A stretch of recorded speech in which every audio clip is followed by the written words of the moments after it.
Hello, YouTube family. I'm Patty Jackson.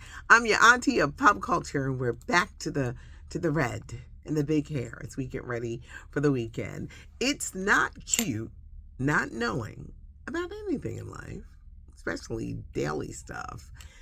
Let's get this hug in. Oh, I thank you for writing it out. Yesterday was really tough because it really felt like losing a family member when you talk about Frankie, Beverly. And it was a rough day. I completely passed out. You know, you sit in a chair and you are gone. And it's like 1, 2, 3, boom, you're out. I fell asleep so early that I woke up early. And you know how that is, because then when the time you're supposed to wake up, you can't wake up. We did it all. But I thank you. I thank you for your words.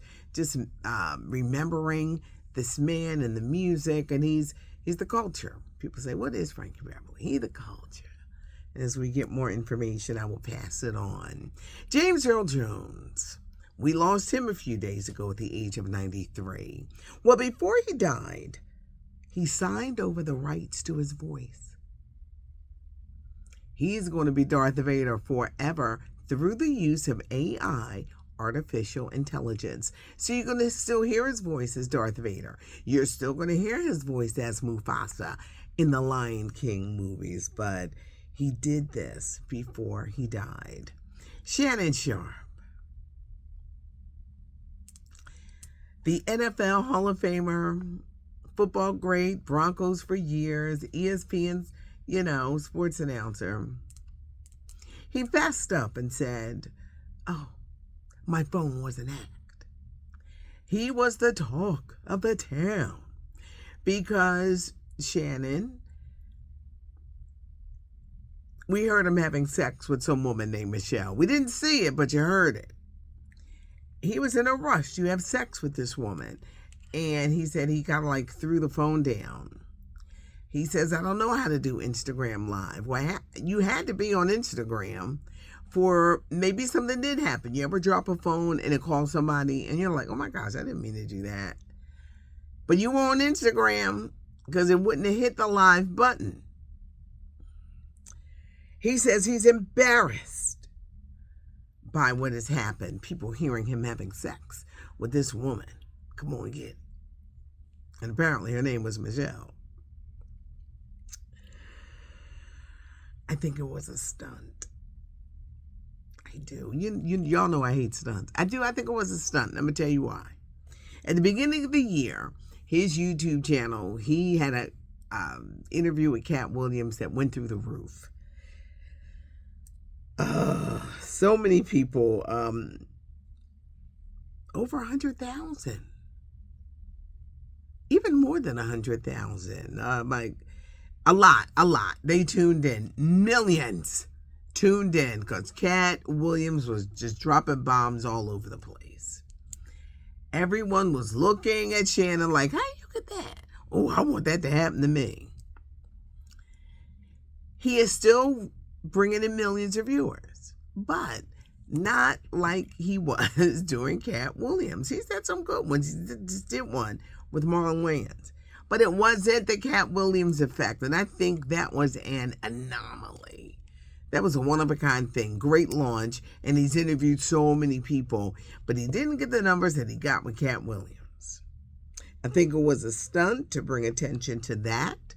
I think it was a stunt to fend off, because he wears tight clothes and people want to say that he's gay and he's not. And I think to kind of like kibosh that.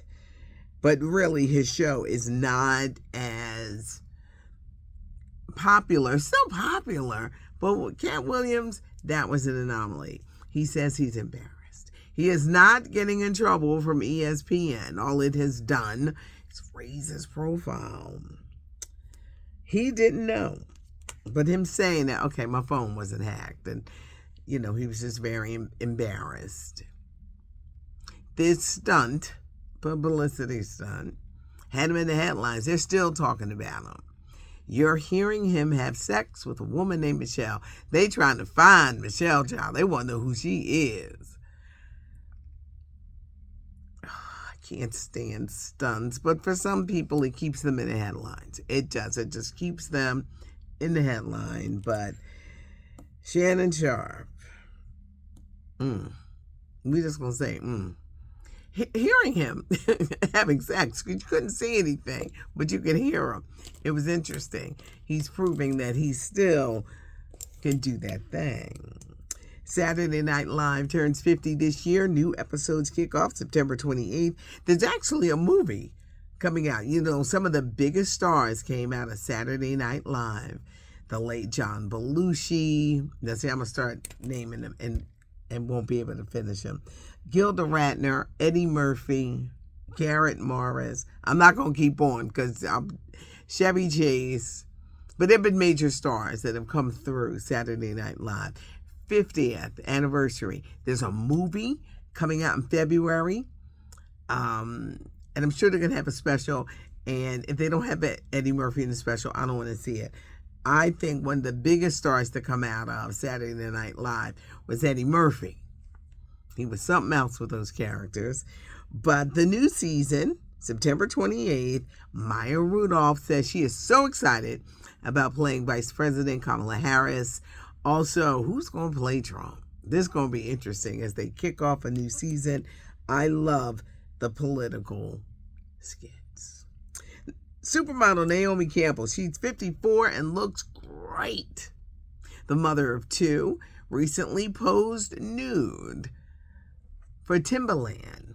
The shoe, sneak, boot, whatever you want to call it, is celebrating its 50th anniversary, and Naomi Campbell is headlining that campaign. And like I said, she's nude.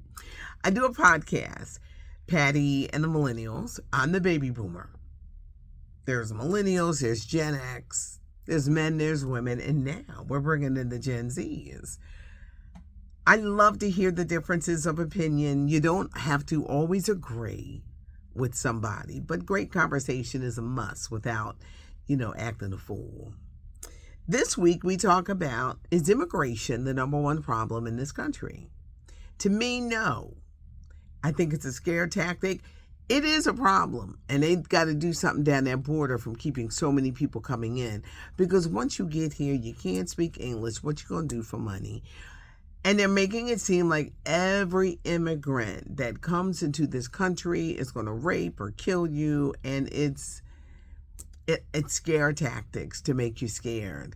Now the new thing, Haitian immigrants are eating dogs and cats.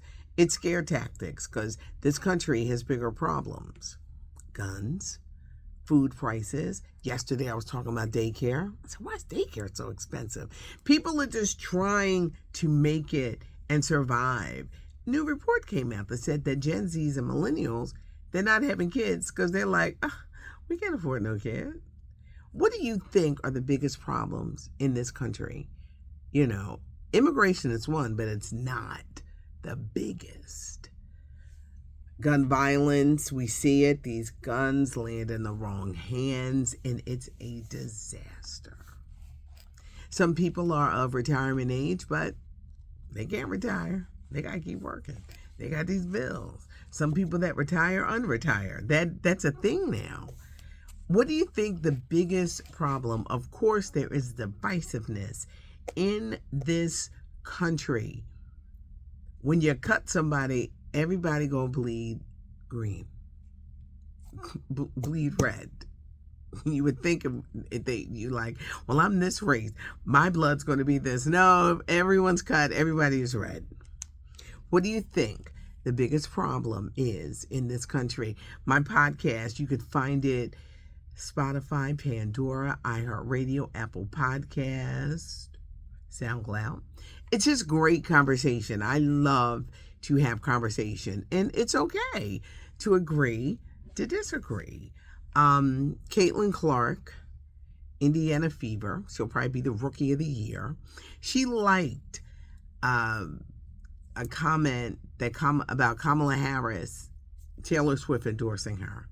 The mean and nasty things people are saying to Caitlin Clark. And I haven't always been the biggest Caitlin Clark fan because I just see a favoritism. But people will turn on you. They're just calling her names and just People can vote who they want to vote for. You're not always going to agree with someone politically. And I'm telling you, that's why celebrities, they just keep quiet. There was one person on Fox, she was having a nervous breakdown because Taylor Swift endorsing Kamala. It's like, girl, you about to have an aneurysm, and she was just really going off and screaming. It's like, get one of them damn gummies and calm down. But it's just interesting, the divisiveness, and a person finds out, who you're voting for or who your favorite sports team is. I love getting into with my friends. I have friends that are New York Giants. I love teasing them. A lot of friends, Dallas Cowboys fans. I love teasing them because it's just a nice camaraderie. But people, damn, they take it too serious. They really do. Your thoughts. I always ask questions, so leave them in the comments below. That notification bell, you'll see it. You'll know that I'm here. The weekend edition starts early, so catch on to that weekend edition. Subscribe to the channel, tell a friend, and give us a thumbs up if you liked the video. Thank you for yesterday.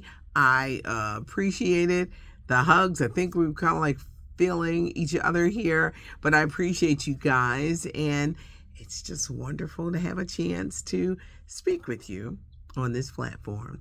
I'm Patty Jackson. Thanks for joining me. I'm your auntie of pop culture.